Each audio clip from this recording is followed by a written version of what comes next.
Jesus Christ. In Acts chapter 10, verse 26.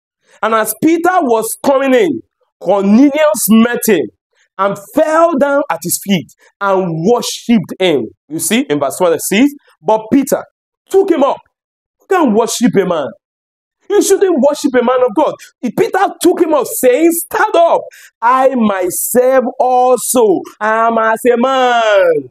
Also am I a man. Peter clearly pointed out to the Gentiles that he is a man of God, but he remains a man.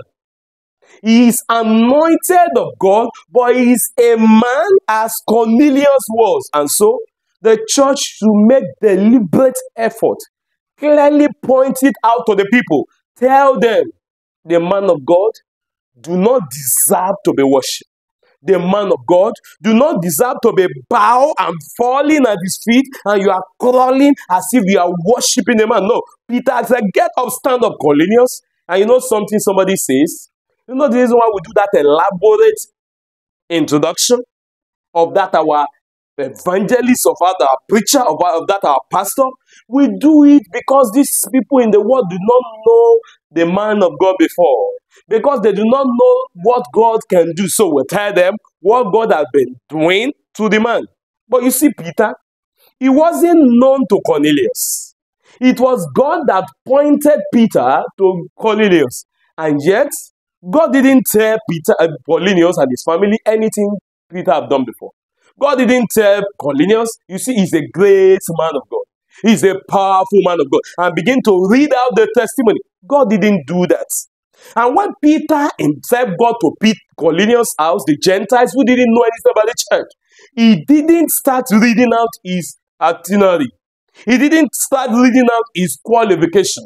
He didn't start reading out the works and the activities that he had been involved in. He didn't need to do that. Let the church mind itself. All this hyping of the pastor, all this hyping of the ministers, all this hyping of the evangelists, all this tolerating of on the pulpit that belongs to God alone. You mention the name of your pastor, of your evangelist, of your general overseer countless times. Countless times. You have nearly equated him to a God. Before the people are even already saying, that is another Jesus. That is the Jesus of our time. That is the Moses of our time. That is this of our time. And we have so magnified the man on the pulpit that belongs to God. And God said, my glory I will share with no man. Even with that good man of God. No matter your intention, Peter didn't go to the Cornelius, the Gentile, and be reading out his experiences and be talking so much about himself or somebody else talking about him. We need not do so. He said, stand up.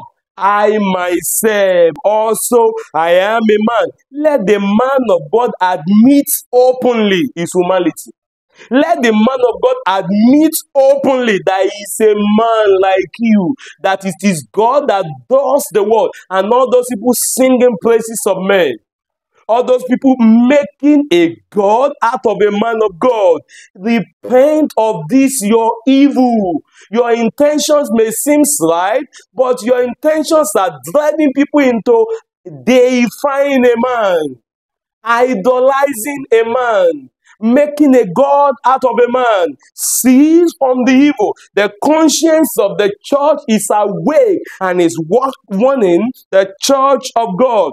Peter openly and clearly refused men to worship him. May these our leaders, may these our pastors, may these great men of God, like some of you call them, may we refuse the worship of men. May we cease the adoration, the falling down, the lying there, and the sort of deifying of men.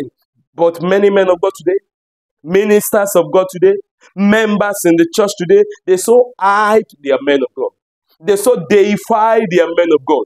They so talk so much about their man of God.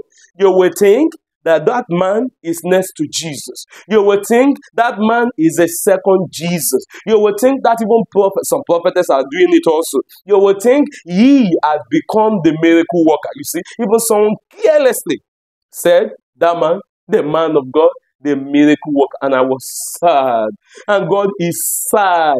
And the church to be sad that we have gone into a elaborate introduction that elevates a man so much that God is sad. That can't our humility just not go in preaching alone, but in our parties. We preach humility. Can we know that this altar belongs to God alone and not to any man?